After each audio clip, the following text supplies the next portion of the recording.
Today is not going according to plan.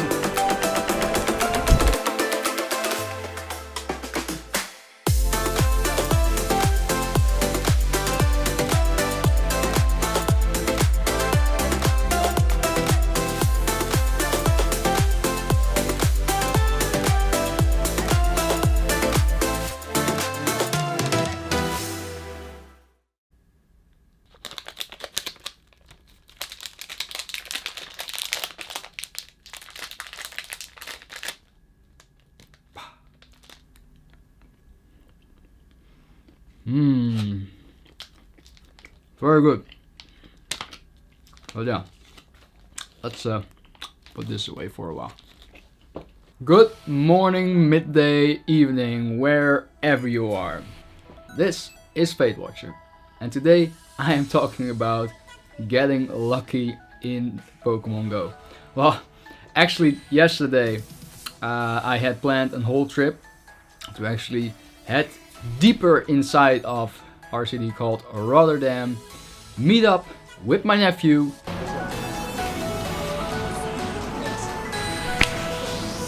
enjoy the nice weather, and go on some longboarding adventure. But my day went according to something like this. Number one, why I was very lucky. First off, I missed the subway. It can happen. Secondly, I missed my bus because I might have been preoccupied. Let's just say the least.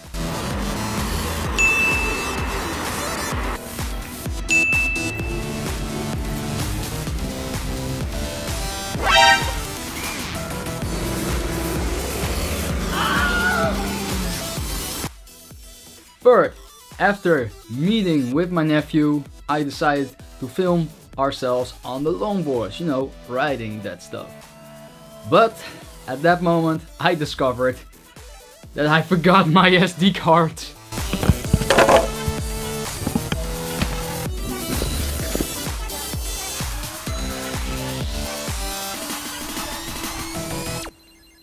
So yeah, alright. In the end, my nephew was the savior. I messaged him via Instagram if he could bring me one of those SD cards.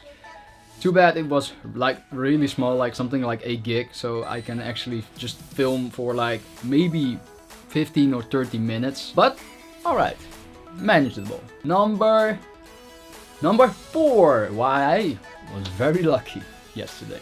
Ooh. So after a while we were longboarding, everything was going according to plan, very nice.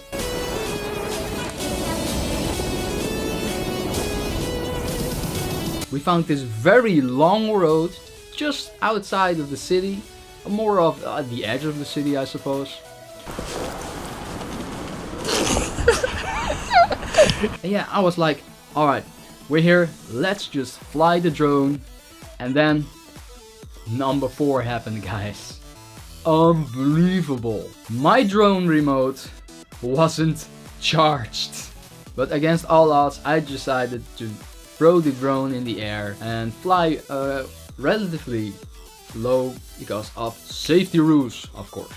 You gotta think of that when you're flying a drone.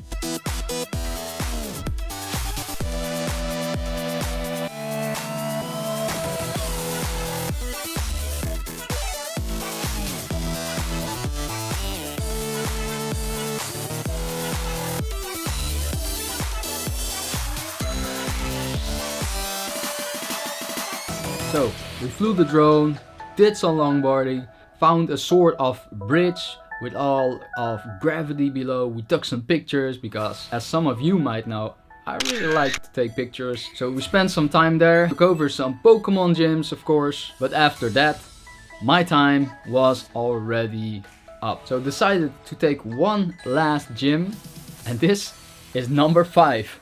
Why I was unlucky. We sat down. Sorry, I got no footage for this, but because this is really suddenly, I sat down on a bench below a really large tree, and my nephew was right beside me. I grabbed my phone, sat down like normally you do, and decided to grab that gym when suddenly, from above, a large stick from the tree fell off precisely on my phone. Really happy, or you could say I'm lucky, that nothing happened. I have a screen protector on, so it was all fine. So I wanted to tell that little story of me going to Rotterdam for some awesome shots during the day and how things sometimes can go. But anyway, that was our lucky unlucky story. Let's talk about that lucky announcement update that Niantic just dropped. Yes! Small announcement before we begin. If you open up the game now and do your daily quest every day, you'll get a stamp, and at the end of that stamp you'll get the breakthrough to get yourself an Entei. So for those that are watching and don't have an Entei yet, here's your Fire Legendary Pokemon. And secondly, let's check in for those Celebi questers. At this moment I am in the Ripple of Time 6 of 8. At the moment I'll have to visit 7 Pokestops in a row, use 25 Pineapple Berries while catching any Pokemon, and use 2 items to evolve 2 Pokemon. First one is going to take a while just because you have to do it in a row. The second one you can do at any given time whenever you encounter a Pokemon. And the third one, you need to use an evolution stone to evolve one of your Pokemon, such as Onix to Steelix or Scyther to Scizor. And a pretty interesting reward for this one, you'll get 5, I think it's called Silver Berries. Don't actually know that, but I think they're called Silver Berries. And the Silver Berries actually give you 1 Raspberry effect plus a Pineapple effect whenever you use them on a Pokemon.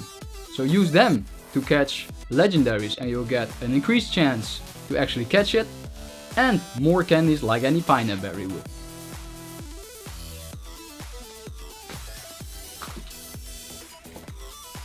Alright, on to the next point. So open up Pokemon Go this time and you'll see this new message. Looks like a clickbait title, right? Yeah, enjoy guaranteed lucky Pokemon. So going to read over this for 1 second. So yes, 2 days ago, enjoyed guaranteed lucky Pokemon. Do you have a lucky Pokemon yet? Professor Willow has unearthed another discovery related to the nature of lucky Pokemon. And now traits that result in lucky Pokemon are more beneficial to both trainers. So Niantic just a while ago actually improved the annotations in their new system. And you can now actually see the futures that every update brings. Very easy, thank you Niantic.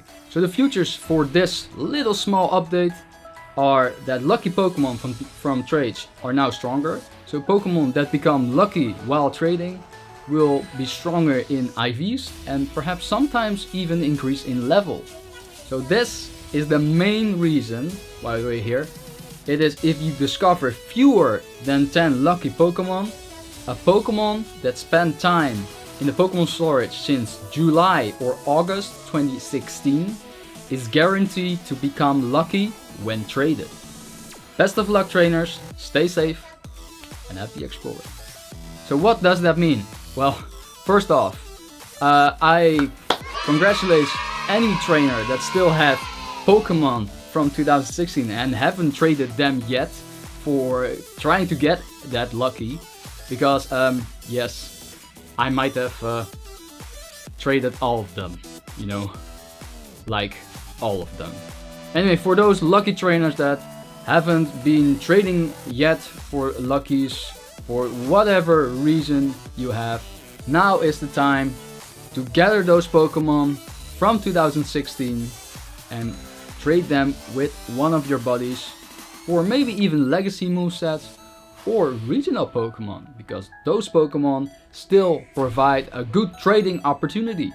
So I'm really curious what you thought when you read the message from Niantic that you might have guaranteed lucky chance. Please leave it down in the comments if you were satisfied with this tiny update, or as me, a bit terrified of actually trading any Pokemon, waiting for actually more beneficial reasons. So a while ago we had the Professor Willow Global Challenges, and during the Safari Zone in Japan, my Congratulations to all the trainers there and the YouTubers that are probably currently still there. Like my good friend Tonton Train, and of course Nick that I met in the Safari Zone Dortmund. And I still have those Pokeballs signed here. They're actually always behind this on this shelf. Look! Are you in frame? Whoa. So we completed the global challenge, and Moltres will be making its return tomorrow, the 8th of September. So check your time dates, I'll probably put them down somewhere here, and get out of there, and maybe, perhaps, you'll get that shiny Moltres. So quick guide on Moltres, which Pokemon to use, and which CP is 100%. Here we go. Yes! So if I'm able to only take 6 Pokemon and not duplicate any of them, I will take, for this raid, TYRANITAR with SMACKDOWN and Stone Edge from your Larvitar Community Day. Second spot and third spot will be Golem from Alolan and the normal Golem with Rock Throw and Stone Edge. Fourth slot, if you need a really tanky Pokemon to stand its ground, pick that Regirock that you just recently caught with Rock Throw and Stone Edge. I think I'm saying Stone Edge a lot, don't you think? Alright, on to next. Number 5 on the list will be KYOGRE, the absolute beast of a legendary Pokemon, the water Pokemon. So of course KYOGRE with Waterfall and Hydropump will blast any Moltres away. And lastly, because Zapdos is one of my favorite Pokemon, it is Zapdos. If you got an Arnaldo or just a very cool Zapdos, maybe even a shiny, you can use that also against Moltres. But of course, Thundershock and Thunderbolt. So I had to look this up for a second, but normal Moltres highest CP 100% will be 1870, and weather boosted will be 2337. So good luck catching that Moltres. And of course, don't forget, if you have a shiny Moltres in front of you, press that pineapple button, because it's 100% guaranteed catch. Better get some more berries out of it, right? So today, small episode. I hope you are noticing actually somewhat improved audio quality and maybe even perhaps video quality. At this moment in time, I am packing for Japan and I'll be leaving the 15th of September. Flying towards Japan, Tokyo, and starting my journey in Hiroshima. Tomorrow, if weather would allow it, I will be filming Moltres Day with my buddies on the bike, highly probability. And after Moltres Day, I'll be taking the subway deeper inside Rotterdam to enjoy and participate in World Port Day, the largest port in the EU, which opened its doors to show everyone the big boats they have stationed there. That way, you guys got an episode before I will be leaving next Friday. So guys, I hope you liked this video today. Tell me if my audio is alright, and if you like the setup, the things actually behind me. There are some certain things that I took with me from my trips, like in Stockholm, an art book that was given to me by my big friend Ninja Case. Go check him out if you haven't. And yes, please give me a like, give me a subscribe, or maybe, like last episode, your head on a pike. No, it's alright. Did that rhyme? Yeah. So I'll see you in next week's video. Remember, I'll try to upload every Friday. And for now, you have to excuse me. Because, yeah, I think you know.